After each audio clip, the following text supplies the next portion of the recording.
Assalamu alaikum. Welcome to Let's Talk. I am your hostess, Dr. Anita Raja. And today, once again, we are going to discuss something quite important. We're going to discuss mental health and living with mental health problems. If you want to be part of this conversation, our number is on your screen, 019-242-31083. You can call us or you can WhatsApp us on 075-858-35150. When it comes to mental health issues, it is very difficult to open up about your own struggles, your own battles, especially if you are from the South Asian community, due to the lack of acknowledgement, due to the lack of support. Unfortunately, within the culture, mental health problems are always looked down upon and also blamed on bad parenting, superstitious beliefs, and there is a lack of support out there, which really makes it difficult for you to survive if you are from the South Asian community and struggling with mental health. Hence, our today's guest has been immensely courageous to come forward and speak to us about her struggle, her life story. And the idea is to encourage other people who are in a similar position. I welcome to our show, Mahwish Sultan. Assalamu alaikum, Mahwish. Walaikum assalam. Mahwish, first of all, I'd like to tell my viewers that Mahwish Sultan is a qualified doctor, and she has a very interesting yet difficult, termless story that she's going to share with us. But we'll start with your background, your childhood. So, Mahwish, tell us a bit about where you were born and a bit about your family and a bit about your background, really.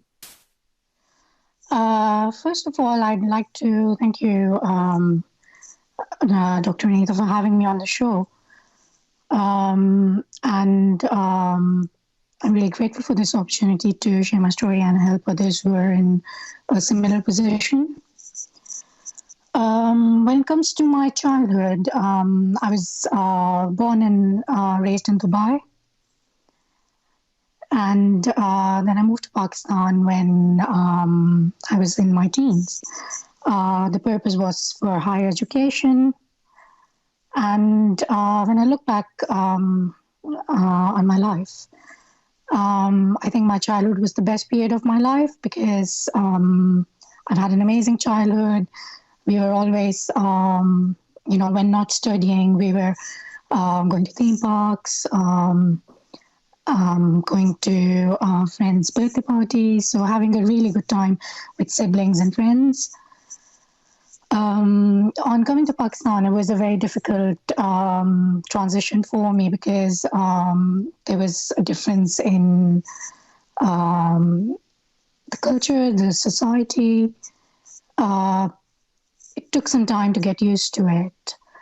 And then that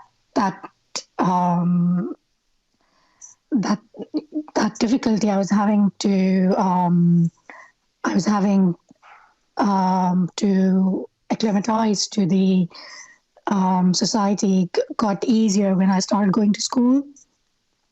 So I went to a school where there were people from the same background, where they've come from different countries, and so I could relate to them. It was easier making friends, and it was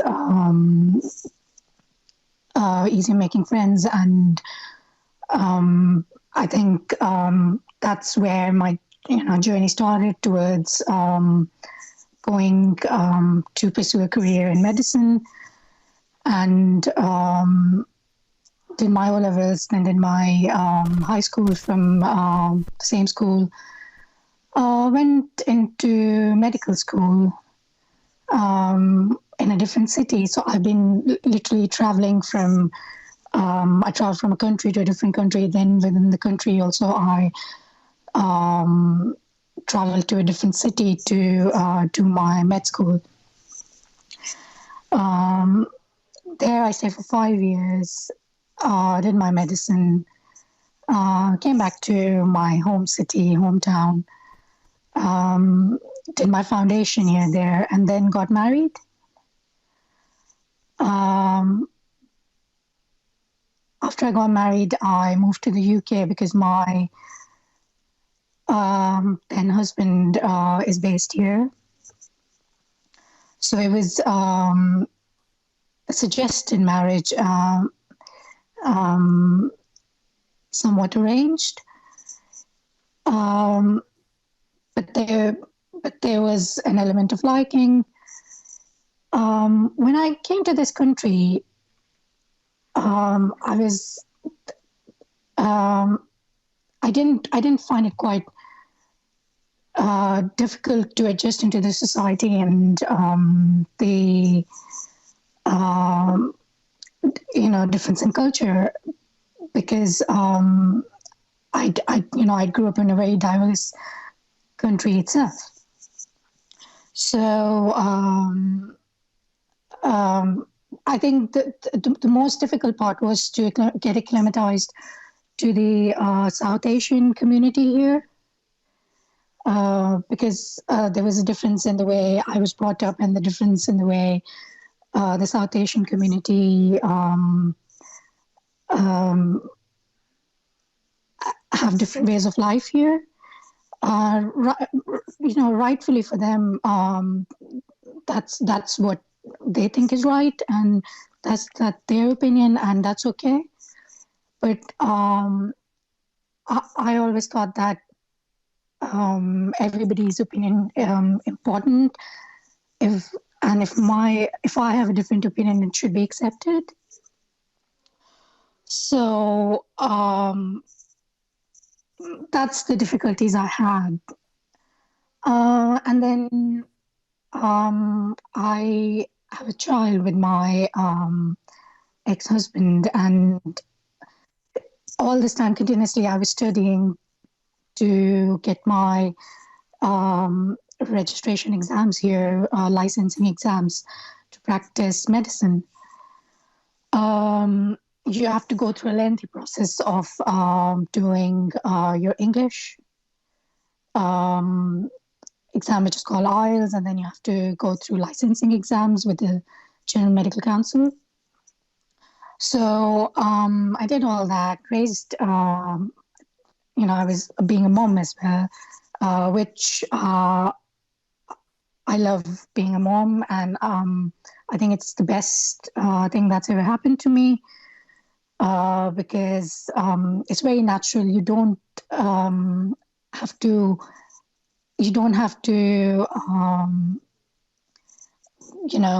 think to have those feelings. They're very, very natural, and being a parent is one of the most amazing things. And then I finally started working here in 2015. But Mahwish, you make it sound so easy. You make it sound so easy. Like, you got married, you came here. Yes, there was a bit of a cultural shock, because when it comes to the South Asians, I totally 110% agree with you. When you compare the South Asian community that lives here in the UK to the South Asian community, which is actually from Pakistan, India, Bangladesh, there is a huge difference in the mindset and the way they live their lives and the way they think and they perceive things. I think, and I may take the privilege of saying this, that back home, things are rather more advanced compared to here. When you come here, it seems that you are dragged back into time. However, I would like you to emphasize actually, pass these exams, the licensing exams to actually work in the UK. So you can't just be a doctor back home and then come to the UK and start working. So you may have put in a lot of effort, especially being married, living in a joint family system. How did you find that? I think what I learned from that was that if you have a passion for something, the drive is always there. And I think that was the drive that encouraged me to keep on pursuing my dreams. Mm. It was very difficult. I remember I had to give my IELTS, and I was, I used to put an alarm for 3 a.m. in the morning, and then I used to study till 6, and then I had other things, things you have to do at home for your husband, your family. You have to do different things. You've got responsibilities, so you have to take them along as well. So I'm not saying that those responsibilities shouldn't be there, but those come with with being married. Especially in our community, there's a lot expected from a woman who's married and who has to do certain things because that's considered the norm. But even though I was doing those, my drive to pursue my career and my dreams was always there, and it was difficult. But thankfully, I managed to do it, and so that's my little bit of my life story. And when I look back, I think the best time of my life was my childhood, and the best relationship I've ever had is being a parent. And the best job that I've ever done is being a doctor. So I don't have any regrets about my past life. Not past life, but my coming here and marrying and the marriage not sustaining. So I don't have any regrets with that because I have a beautiful child, and that's what I look back to. Definitely, Mahwish. And it is just such an amazing thing to have a child, because I think in your times of grief, in your times when you are very low in terms of your mental health, or if life is not going right, you just look at them and they give you the will, the energy, the power to keep going. And it really makes challenges much more bearable. Viewers, stay with us. It's time for a break. If you want to be part of the conversation, our number is on your screens.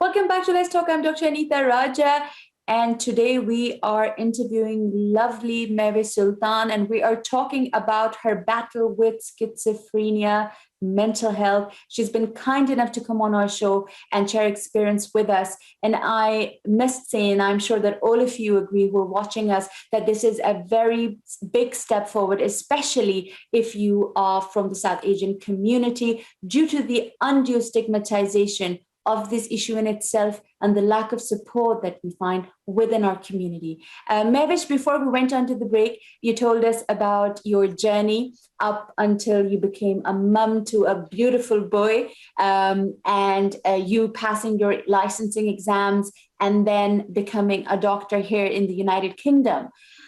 You started your career as a doctor, and then what happened one day in 2018? So what happened was, the one thing I would like to emphasize on is that studying about schizophrenia, knowing about it, knowing about the symptoms and signs, when I was having them, I had complete loss of insight in them. So this is how debilitating the condition is. I started hearing voices. Initially, it all seemed like the real truth, that was the truth, and whatever I was seeing was not the truth. And I just couldn't differentiate reality from, what's real and what's not real. And a point came where the voices were so powerful and so strong that it was the voices' actions in my hands. They were, uh, they would make me do things and which I didn't know what to do. And then I stopped working in August 2018, and I was sectioned in October 2018. So that's how quick I went from being working in the NHS to being sectioned. And that was a life-changing event. It was an unfaithful event, and I ended up being sectioned, and it was very difficult for me to switch roles. Being a patient. But I think what brought me to this point was that I was very aware of what was happening, but I had no control over it. And it was the honesty that I was very honest with the clinicians that, this is what I'm hearing, this is how I'm hearing, this is what they're making me do. I don't want to do this, and I need help. So when I did become an inpatient, and when I had to see the things from the other side, there were small things I was picking up. Oh, you're not doing this right. You're not doing this right. So these were the things that initially were problematic for me. But it's not. I'm not saying that I wasn't being treated rightfully. Everything was perfect, but because I was experiencing so many symptoms, I was paranoid about everything, and paranoid would mean doubting everything because of the voices that I was hearing, and it was like a whole world in my own mind where I was entangled in, and which was not true, but was my reality, and this is what schizophrenia is. And then the other thing that I found difficult was being, there's a really high chance that you might get institutionalized whilst you're in an institution.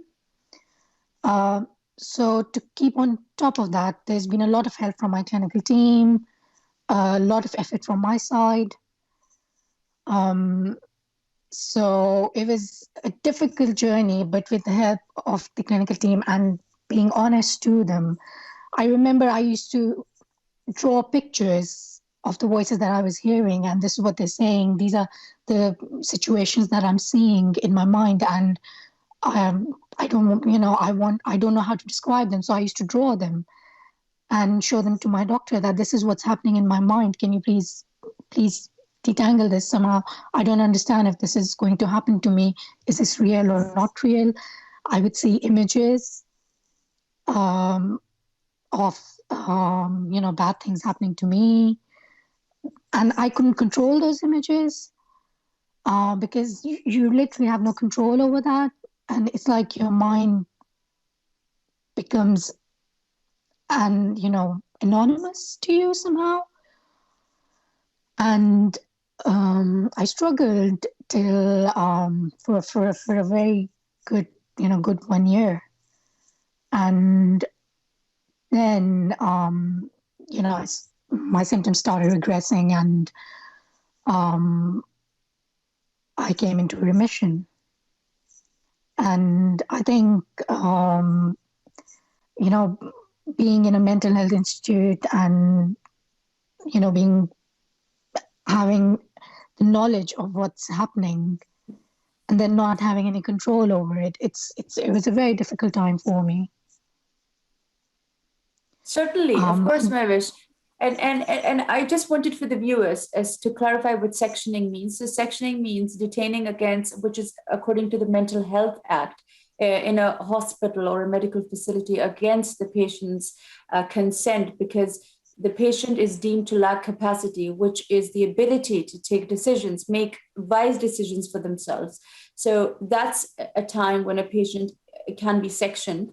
And that is exactly what happened, because at that time, Mahwish had delusional thoughts. She was hearing things, voices that weren't there. She was acting on them. And of course, she was at risk to herself. And hence, at that point, it was deemed the best thing for her, and the most efficient thing to be done for her own safety. Now, Mahwish, you said that you found the first year very, very difficult.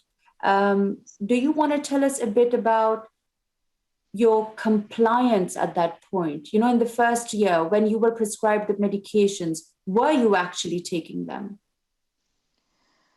I have been compliant with my treatment all the way through my admission.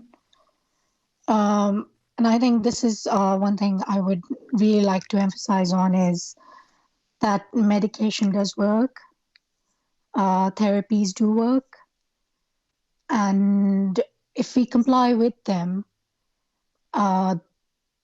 they do help our mental health, and they help change the way we deal with things which are difficult. Like, you know, if you're hearing voices, there would be therapies for you to somehow challenge them and see whether they're, you know, if is that the reality, or you know, something else is the reality. So you know, this, it's a very insightful journey. You have to have the faith that in the treatment. So I've, you know, coming back to what we were discussing, which was compliance, and I think compliance is very important. And I've been compliant with my medical treatment all through my admission, and with my psychology treatment as well. And I think that that's helped me a lot, and to develop coping strategies when things do get difficult. So I think this is a message I would like to give to everybody who might be in a similar situation to mine, that compliance does help, and there is a chance that you can go into remission and live somewhat a normal life. Mahwish, we've got a question from a viewer, and the question is, Salam, Dr. Anita and Mahwish, I just want to say how brave you are, mashallah. My question is, do you still live in an institution? What is it like? Do you feel it has helped you? How was it adjusting to your new life in the institution?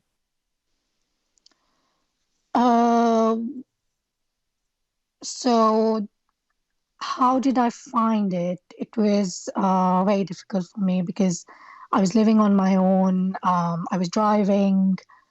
I was living an independent life. And when I was hospitalized, and yes, I'm still in a mental health institute, and I'm waiting on. To answer that question, I'm still in a mental health institution. How I found it really difficult, because all my independence was taken away, and not taken away it was taken away for my own benefit, because my rational mind was unwell. And you know, when you start getting your independence back, that's very rewarding. So you're complying with therapy, and you're complying with medication, and when you make improvement, you're getting your independence back, you know, gradually. That's very rewarding and fulfilling.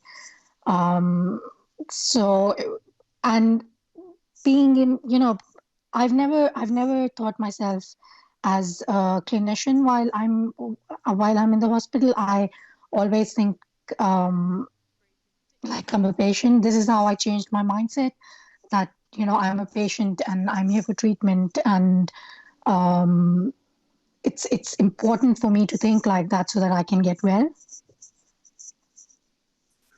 Mahwish, you're just so courageous and you're just so brave. I mean, you're absolutely inspirational. We're just loving this conversation because you're being up and honest about your experiences.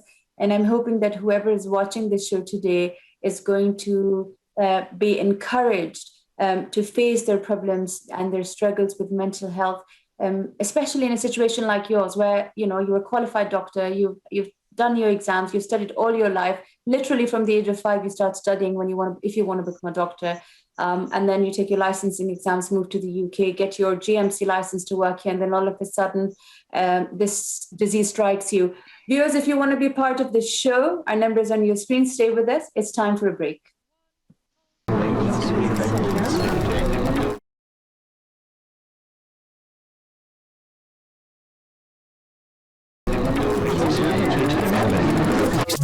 Welcome back to Let's Talk. I'm Dr. Anita Raja. Before we went on our break, we were speaking to lovely Mahwish Sultan about schizophrenia and her life living with this disease and how she's been able to cope. But I totally understand that there may be many of us out there watching the show and it may be triggering them in any way. We don't want that to happen. We want to be there for you to support you. So if this is the case, you've got the British Muslim TV support line on your TV screens.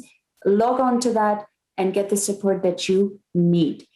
Before we went on to our break, we spoke to Mahwish Sultan about her stay in a mental health institution. And Mahwish, it's quite intriguing, I guess, for our viewers as well, to sort of know how life is behind bars of a mental institute, because when we look at it in movies, it seems like it's the worst place on earth and there's no support there, and it seems like a very scary place. What would you say about the opportunities that you've had there, the support that you've had there, and the change in your life altogether? So for the first year, I was too caught up in my own mind, and I just wanted to add something that when your rational mind is not yours anymore, it's under the effect of schizophrenia, and your mind is playing tricks on you. So for the safety of yourself and for others, that's when you come to a mental health institute.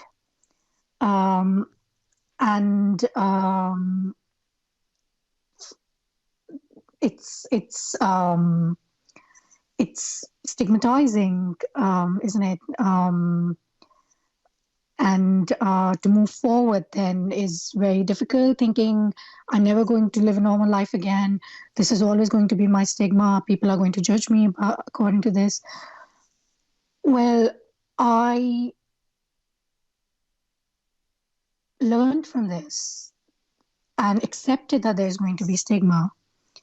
And when I was in remission, when my symptoms subsided, I was given different opportunities here in the hospital.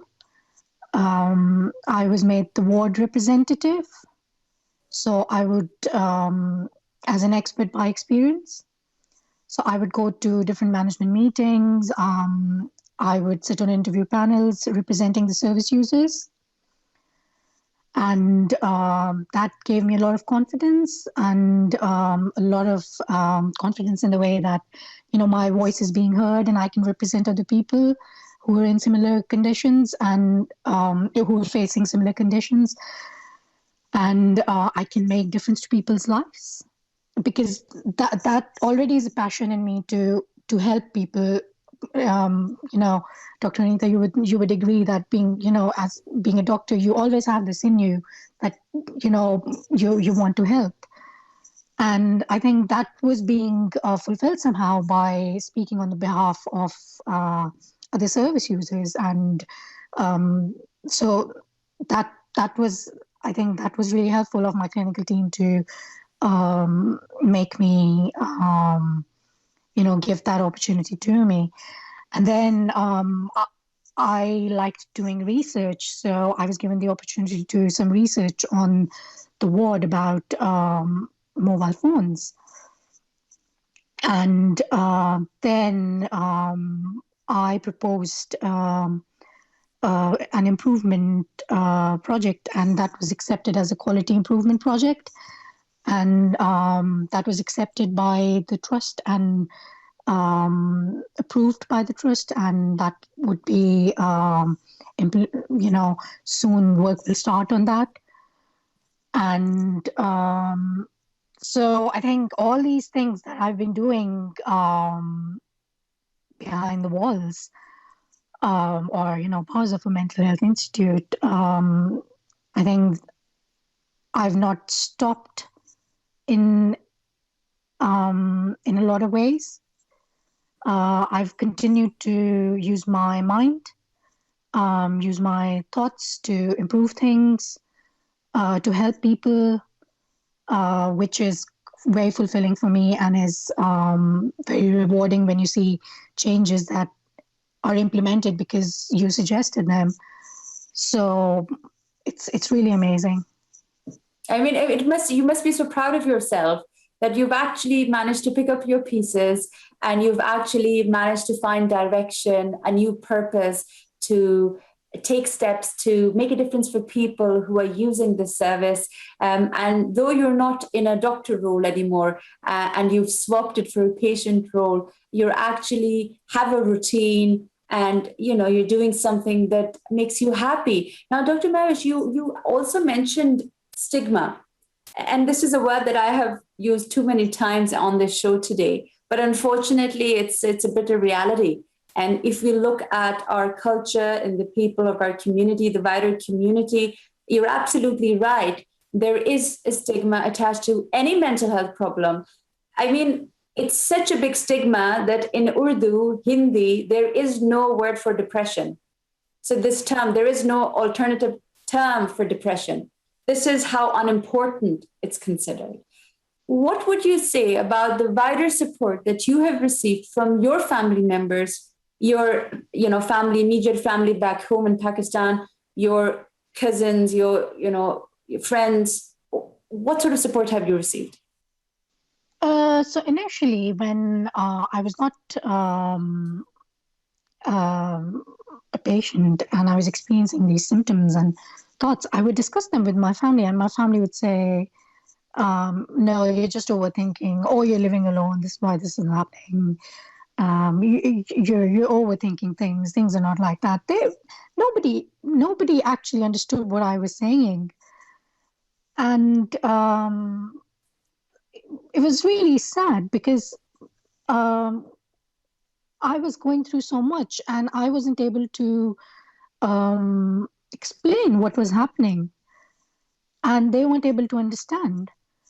But when I did come to the hospital, and when I became an inpatient, and then my parents started understanding me, that they encouraged me not to be upset about little things. They encouraged me to talk about my stresses with them, and they would call me regularly. So I received immense support from my immediate family. And what about your sort of relatives, your wider friends? There, the stigma comes. My immediate family doesn't know, but my extended family does know that I'm unwell, but doesn't know actually what's my diagnosis. Because if it is discussed with them, they wouldn't really. I don't know. I mean, when I discussed this with my friends, they've been very accepting of me, and I've received a lot of support from my friends, a lot of emotional support from my friends. But with my wider family, I don't have very close relationship with them because of moving a lot of times, growing up in a different country, going to a different country, then getting married and moving on to a different country. So the people who are not important is not the right word, I think. People who are immediately related to me, they are aware. But people who are Right. not immediately related to me, they're not aware. And what do you think in terms of, your family not being able to tell your wider family or their family friends what the diagnosis is because of the stigma? What do you have to say on this? How would you sort of want to shed light on this difficulty that our parents indeed face when it comes to discussing any difficult issue, whether it's a relationship breakdown of a child, whether it's their child failing in an exam, whether it's their child struggling with an ailment or illness, whether it's their child, having a condition like ADHD, autism. I mean, what is your take on how we are to make a change, because I think it's time that we break these shackles and break free and accept these diagnoses. I think the stigma is always going to be there. That's how I've accepted it. How we break from this is, for me, what's important is that the people who are immediately related to me know, people who I seek support from, people who I turn to in difficult times. So I think that's how our mindset should be, that what the wider community thinks is not, does not make it, shouldn't impact you in any way. Only the people who are, who have who have a role in your life should, only what they say should matter. And that's the people who support and whose words matter the most, and whose support counts the most. So that's my take on it. I don't know if you differ with me. I totally agree with you 110%. I mean, how can I disagree with you? There's absolutely no way that I can disagree with you, Mahwish. I totally agree with what you've said. And I think you've put it so aptly, so beautifully, because it really doesn't matter what the wider community thinks, as long as people who love you are there for you, are by your side, especially in such difficult times. And the way you've depicted your picture, you've painted it in such a positive aspect. So you've given it such a positive spin. It's just amazing to see your courage, and to see how you've been able to face these difficulties despite being 6,000 kilometers away from family. Here all alone. Yes, you had the support of your friends. But then, there was an issue with your relationship breakdown as well around that time.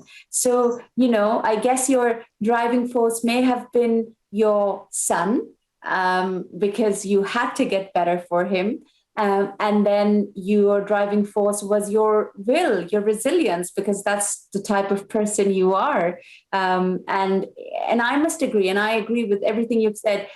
When you become a doctor, you are trained to serve other people, and you always have the best of others in your heart. And I guess that was another driving force for you, because when you were in the institution, you wanted to make a difference.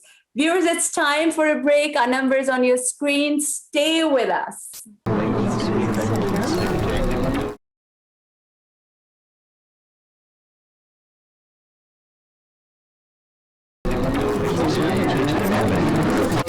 Welcome back to Let's Talk. I am your hostess, Dr. Anita Raja. We're trying to break the shackles and the stigma around mental health today. We're trying to tell people from our community that it's okay to suffer from a disease that is a mental health problem, and acceptance is key. We've got to support people around us. If there's anyone in your family or in your extended family that's suffering from mental health problems, please give them a call. Please be there for them. And it's very important for us to understand that this is a disease that can be treated. So Dr. Mahwish Sultan is here with us, and she is giving us her insightful comments about her life, her journey. And it's been such an amazing show today. I mean, I must say, I think it's one of my most favorite ones now, because we've talked about your life journey, and it's just so beautiful to be able to hear it out firsthand from yourself.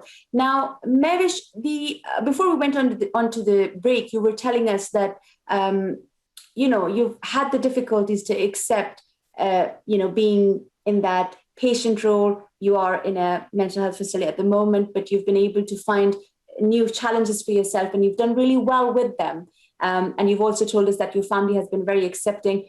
But of course, there is the problem of stigma. But, you are on the right track now, and I believe that you're waiting to be discharged very soon. Is that right? Yes, that's right. Excellent.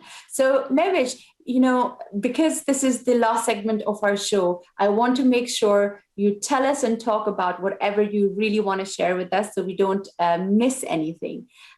Towards this last segment of our show, are there any points that you still want to sort of talk to us about?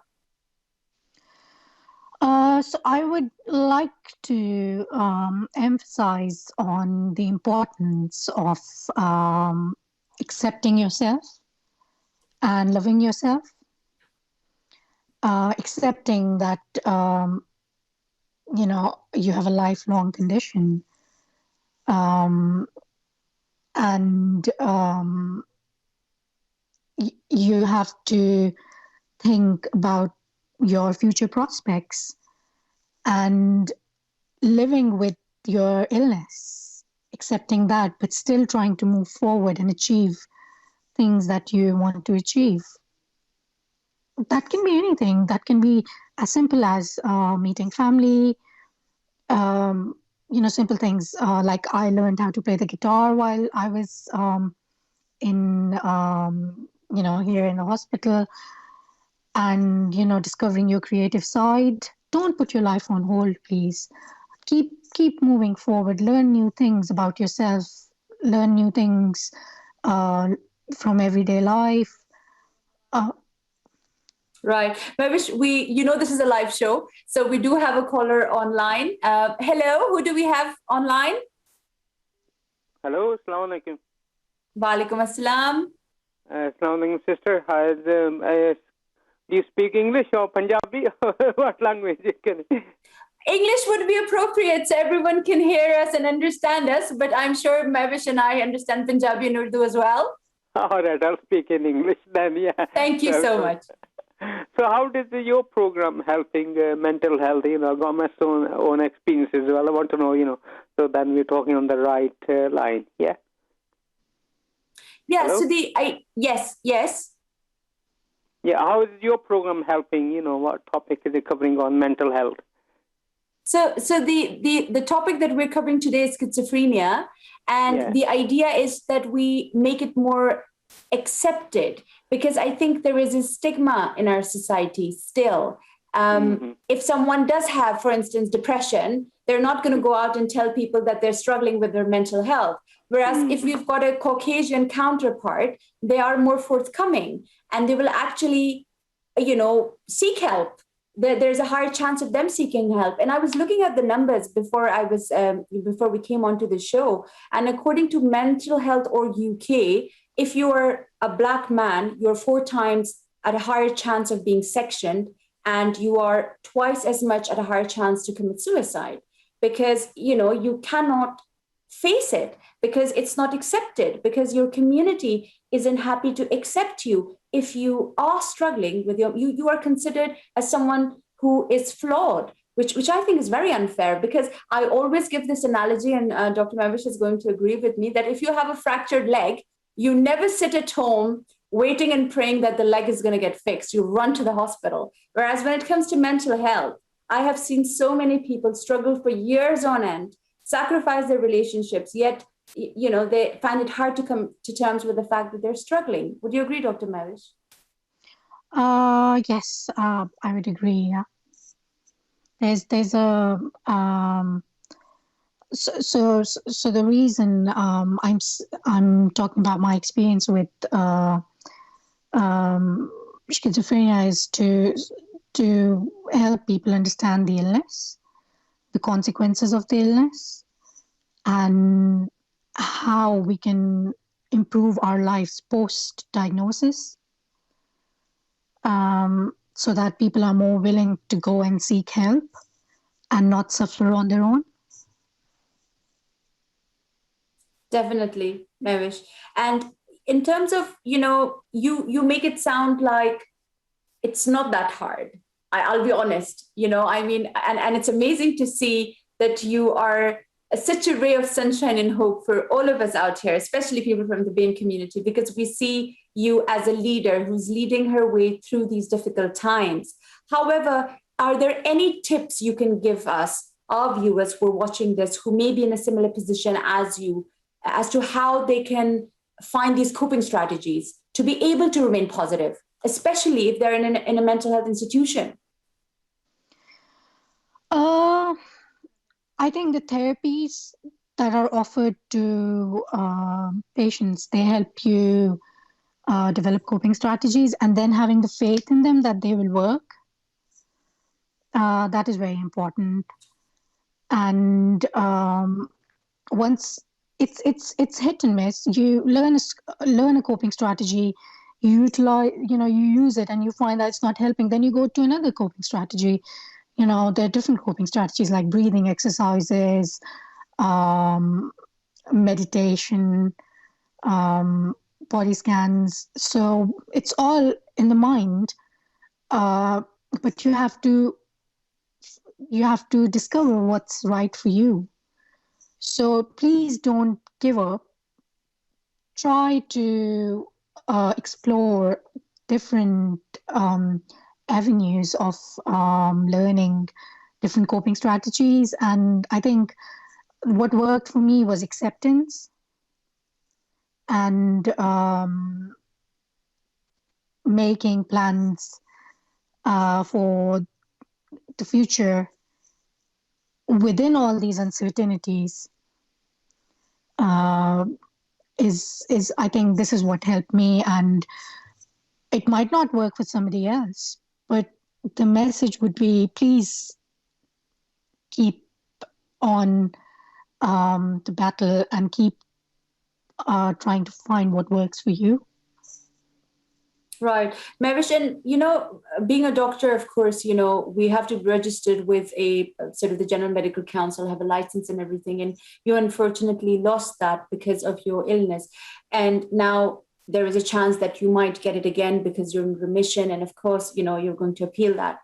But how have you found that? I mean, do you have, because you've talked about coping strategies, about finding a way of being able to cope.